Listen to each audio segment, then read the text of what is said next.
Jeg skrev Kærligheden kalder for nogle år tilbage, faktisk på Fredericia Teater, som vi lidt har til fælles.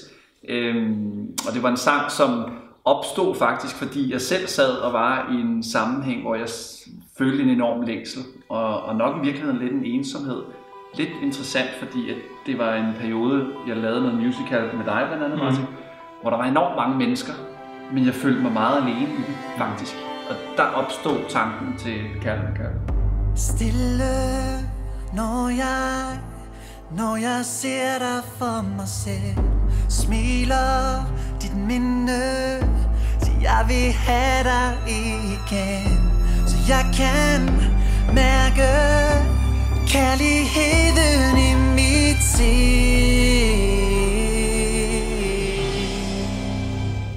Det er faktisk sjovt, fordi lige præcis ensomheden er også et tema, der er kommet op flere gange i vores øveproces med lige præcis Kærligheden kalder. Jeg tror både Martin og jeg har flere gange sådan kunne tale om, hvordan vi har stået i situationer sådan i samme periode og har følt den der sådan ensomhed, selvom at vi alle sammen har mange mennesker i vores liv. Ja, Kærligheden kalder, vi kan mærke savn dag og nat. Kærligheden vi kan mærke, hjertet har vi sat. Jamen, og længslen efter et eller andet, ikke altid man kan beskrive det eller sådan sætte helt konkrete følelser på, men man kan bare mærke, at der er et eller andet, der mangler, et eller andet man hører efter, og ikke at man nogensinde lander og finder alt, men den der, jeg skal noget. Kalder på dig.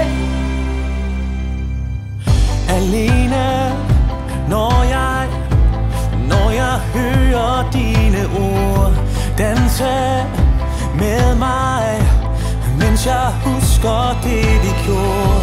Og jeg kan mærke, at savnet har sat sine spor. Og så er det jo interessant, hvordan vi har arbejdet med nummeret og taget det fra at være en i virkeligheden rimelig enkel popsang til at få indført nogle klassiske tanker i det. Ja, og sådan vi har jo valgt at bruge nogle lidt atypiske instrumenter i nummeret sådan i forhold til netop det der sådan helt klassiske popnummer, som det måske... Ja, og generelt i vores musik, ikke? Altså, at vi har valgt ligesom at tage et statement, hvor vi blander den klassiske med poppen. Fordi det synes vi var en rigtig god idé.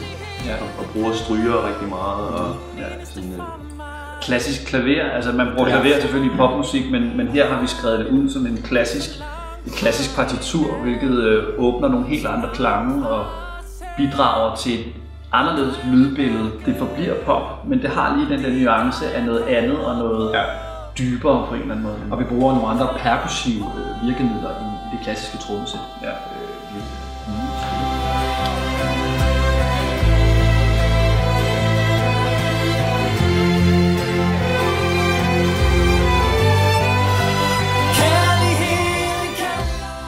Det er jo sådan en hvad skal man sige, et klassisk popunivers, men pakket ind i nogle klassiske greb. Måske mere, hvad skal man sige, mere svulstige og mere karakterfulde, end der er normalt plads til i et popunivers, hvor det normalt vil være lægge sig mere i baggrunden og bare være suppe, ikke? Syntetisk måde, det er mere, vi har arbejdet med at finde nogle samples sådan fra en organisk verden, som på en eller anden måde klinger organisk, men på sådan en stram måde, sådan så man på en etablerer et vers, som klinger af en verden, som klinger af moderne pop, men som er bygget af ligesom organiske sten.